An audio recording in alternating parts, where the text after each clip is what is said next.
أعوذ بالله السميع العليم من الشيطان الرجيم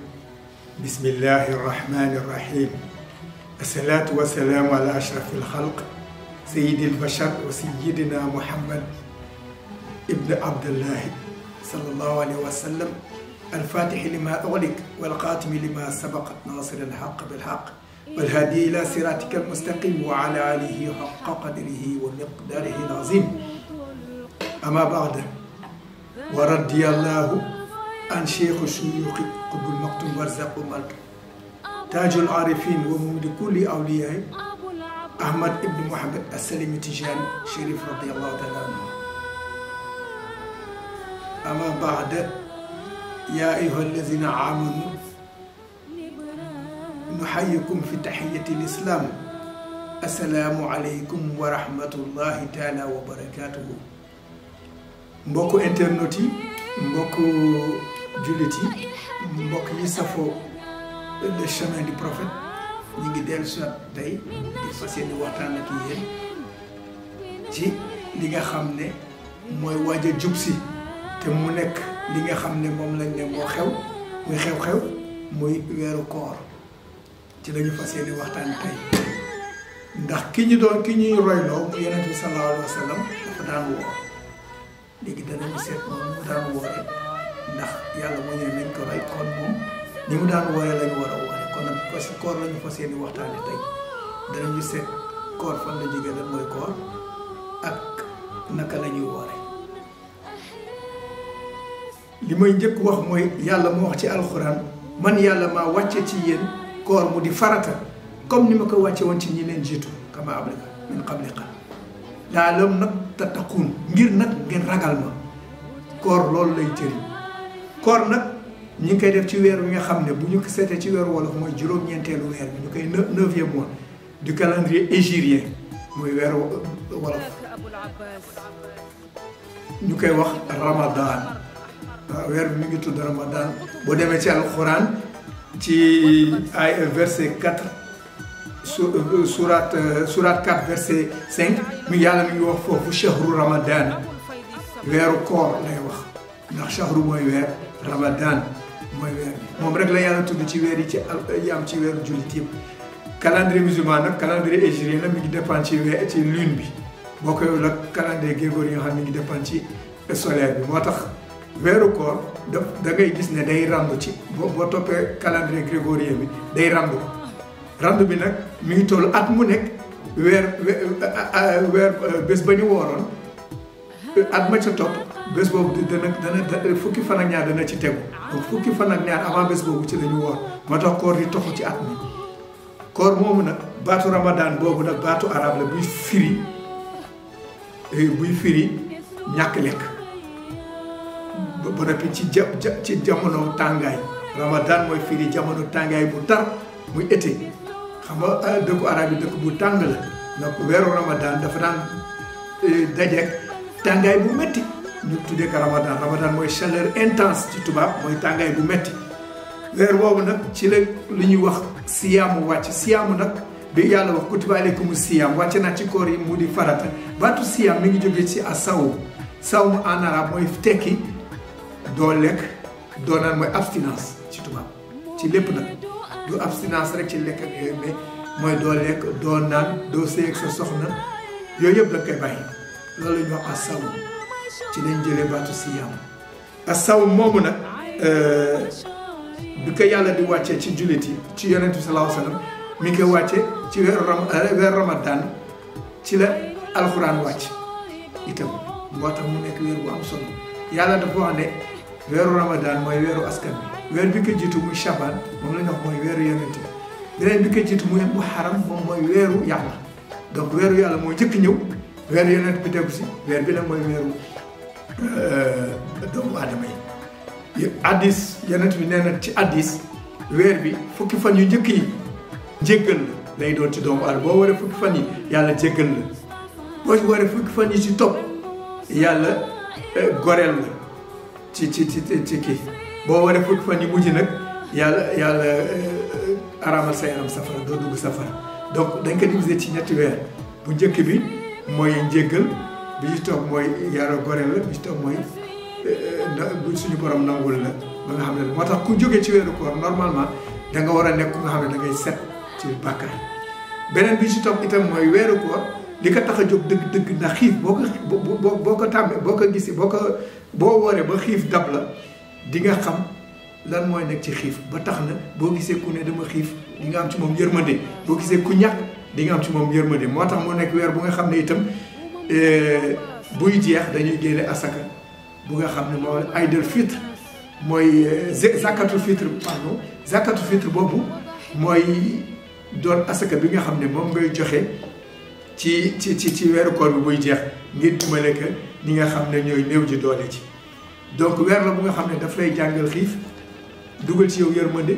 dugal itam ci li yàlla wax ci alxuraan la'allakum tattaquun maanaam kii ragal yàlla ndax kuy woor da ngay ragal yàlla xam nga yor sa kër yor sa ndox yor sa lekk yépp kenn gisu la nga mën toog lekk nga xañ ko sa bopp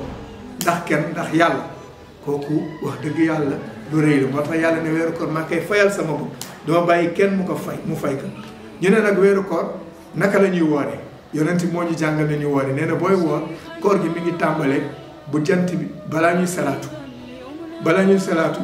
bu fekkee da nga nekk fu nga xam ne amul salaatu dañ ne yow da ngay seet fi nga toog ci néeg bi da ngay wala fi nga nekk ci boo xoolee da ngay jël wëñ gu ñuul ak wëñ gu weex boo demee ba mën a ràññee wëñ gu ñuul ak wëñ gu weex rek ba nga xam ne koor gi tàmbalee na waratoo lekk jant boo mënee ràññee wëñ gu ñuul ak wëñ gu weex rek ba xam ne lii lu ñuul la lii lu weex la rek ndax guddi lëndëm moom bu lëndëmee doo ràññee dara mais boo demee ba ràññee wëñ bu weex ak wëñ gu ñuul rek koor gi tàmbalee na doo lekk doo naan ba keroog jant bi di so ñu ne nag jant bi di so mooy boo demee ba nga xam ne ñu ngi waaj a julli timis moo tax ñun la jamono boobu nag doo ci lekk doo ci naan doo ci séy ak sa soxna waaye nag yemul foofu rek ndax ñu bari nañ loolu ci jëmm ji la boo fa yemee rek baax na waaye am na lu ci topp mooy da ngay waral sa làmmiñ maanaam da ngay moytu wax ju ñaaw da ngay moytu saaga da nga moytu wax lu la wóoru da ngay moytu itam di wax ci nit lu ñaaw moo tax ñun la naka weeru koor dafa nekk weer bu nga xam ne sa làmmiñ tamit dafa war a woor sa làmmiñ dafa war a woor ndax waroo wax lu ñaaw waroo def saaga waroo génn ci sa gémmiñ lu nga xam ne du lu rafet moo tax ñu ne koor gi yemul rek ci ñàkk lekk ñàkk naan da ci war a boole aussi bañ a jëw bañ a xaste bañ a wax nit lu ñaaw moo tax ñu bari bu ñu wooree du ñu nangu bari wax du ñu nangu wax ju bari nit ñi buñ leen di tooñ naan dañu xiif comme sama mbokk mbayeen yeeg sambeen yi naan dañu xiif beneen jàpp fekk loolu du loolu am na ñu nga xam ne bëgguñu wax weeru koor ndax dañuy bañ a wax lu nga xam ne du day naqadi suñu borom donc weeru koor mi ngi noonu li ko dalee boo ràññee wëñ gu ñuul ak wëñ gu weex ñu ne balaa ñu salaatu ba keroog ñuy nootu timis da nga war a woor waroo lekk waroo naan waroo joteeg sa soxna waroo wax lu ñaaw waroo def lu bon loolu mooy weeru koor bu timisee nag itam bu dog jotee dafa ay nooy dogee doo ñëw rek tàmbalee naan li gën li ñu sopp mooy nga dogee tàndarma ndax yonent bi sallallahu alayhi wa sallam moo daan dogee tàndarma te sunna la te tàndarma ci wàllu santé sax dafa am lu bari lu muy def surtout boo waree ba góor jot nga xam ne sa yaram amul benn suukar tàndarma bari na suukar bari moo xam ne mën na dugalaat sa yaram suukar su nga xam ne di nga mën a jàppaat taxawaay bu dëgër ñu ne boo mën nga dogee itam ndox yooyu ñaan yooyu sunna boo amul yooyu nag boo ila amoo yooyu nag mën nga dogee lu la neex waaye yooyu lañ ci sopp ñu ne booy dog nag dafa am ñaan booy wax ñaan bi nag danañ leen ko baaxee ngeen déglu ko baax da nga naan allahumma laka sumtu wa bika amantu wala risqika aftartu faghfir li ma xadamtu allahumma laka sumtu wa bika amantu wala risqika aftartu faghfir li ma xadamtu wa ma axartu boo ko waxee ba pare nga ñaan sa soxla nag yàlla ñaan ma fajal sama aajo bu amee jàngoro nga ñaan yàlla mu fajal la sa jàngoro ak yooyu yëpp doo ngay nekk koor nag neewuñu ne weeru koor da nga war a boo dogee rek di lekk comme sama mbokk sàmbeen yi ak mbayeen yi di lekk rek guddi gépp nga war a gën ak déedéet dañu ci sopp ngay lekk di lekk lu yem ndax itam koor dafa war a doon lu nga xam ne dafa war a raxas sa biir ndax at mi yëpp da ngay lekk donc bu benn weer bu la ci boo ci toogee lekkuloo day raxas sa biir donc loolu mooy koor loolu nag ñu ngi leen ci soññi ndax koor dafa am njëriñ lool ci nit ci wàllu biologie ak ci wàllu santé ak ci wàllu diine lu am solo la kon ñu góorgóorlu ci koor yi seet ñu koy ñu ñuy sàmmonteeg charte yi mooy xam ne dañ ci am ngërëmal suñu borom loolu nag la ñu war a lañ doon indi ci koor bi bu ñu jógee dañuy gën a leeral encore ay poñ ci koor bi bu amee ay nga xam ne lënt na danañ ci waxtaan ngir ñenn ndax koor yaa ngi ñëw li ci des bareetul danañ ci waxtaanaat bu ko defee ñu mën a gën a xam ne ñu woore donc ñu yàmmale foofu ci baatu kàllaama Kocc fas yéene waxtaan ak suñu mbokk nasaraan yi tuuti bu ko defee ñu mën a xam li ñu doon wax ñu tënk ko ba mën a comprendre li ñu doon waxtaan. Donc nous disions qu'aujourd'hui nous allons faire une émission sur le Ramadan. Le Ramadan, c'est le 9e mois de l'Hégire, du calendrier hégirien. C'est durant ce mois que le Coran est descendu sur terre. Et durant ce mois, c'est un mois d'abstinence au cours duquel le musulman, le bon musulman, doit s'abstenir de manger, de boire et d'avoir des rapports sexuels durant toute la journée. Au lever du soleil, avant le lever du soleil, pour certains c'est au moment où on arrive à distinguer le fil blanc du fil noir. C'est à partir de ce moment qu'on commence le jeûne. On arrête de manger et de boire, d'avoir des relations sexuelles jusqu'au crépuscule. C'est-à-dire 8 à 13 minutes maximum avant l'appel du muezzin pour la prière du Maghrib, la prière du crépuscule. Durant cette période, il nous est interdit de manger et de boire, d'avoir des relations, mais également d'éviter d'avoir des paroles malfaisantes, de médire, d'insulter, parce que le Ramadan n'est pas seulement quelque chose de physique, il y a aussi quelque chose de spirituel qu'on doit rechercher à travers ce mois béni. C'est durant ce mois que le Coran a été révélé, dans la nuit du Laylatul Qadr. Si vous allez dans le Coran, dans la sourate Inna anzalnahu, Dieu a dit Inna anzalnahu, j'ai fait descendre, moi, fi Laylatul Qadr, durant la nuit du Laylatul Qadr. Après, il a posé la question, est-ce que vous savez ce que c'est le Laylatul Qadr? Après, il a dit Laylatul Qadr khayrun min alfi shahr. C'est la nuit qui vaut 1000 mois. Une seule nuit qui vaut 1000 mois. Durant cette nuit, il est préférable de faire des prières,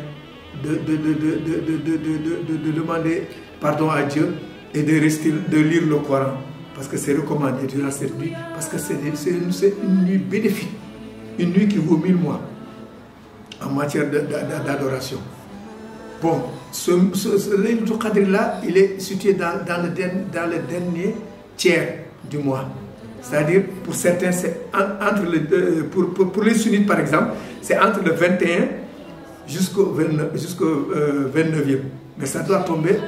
les nuits impaires. Pour les chiites, c'est du 19 au 25e. Donc ça peut tomber le 21, le 23, le 25 ou le 27. Ici au Sénégal, on a l'habitude de le célébrer le 27 parce que nos érudits, d'après le rejet, ils se disent que ça tombe le 27. Donc, rien que pour cette nuit-là, le mois de Ramadan est un mois béni. C'est un mois qui est véritablement un mois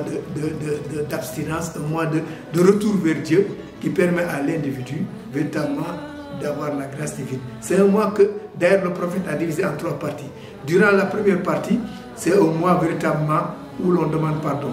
La deuxième partie, c'est au moment où le pardon est accordé. Et la troisième partie, c'est au moment où véritablement on a la grâce divine. Et donc après un mois de Ramadan bien rempli, normalement le musulman doit être quelqu'un véritablement qui aura atteint des degrés de sainteté un peu plus élevés. Donc après chaque mois de Ramadan, on doit beaucoup plus se rapprocher de Dieu. Voilà donc résumé en quelques parties ce que c'est que le mois de Ramadan. Dans d'autres émissions, on reviendra sur véritablement dans les détails comment véritablement faire le Ramadan et ce qu'il faut éviter durant le mois de Ramadan pour ne pas tomber dans le piège de Satan et gâcher ce mois de Ramadan qui est un mois béni. Donc, on va s'en arrêter là et la prochaine fois, on reviendra là-dessus. Et donc, nous vous remercions de votre attention et nous vous disons à la prochaine et que Dieu vous bénisse. Inch'Allah Rabbi. Merci beaucoup.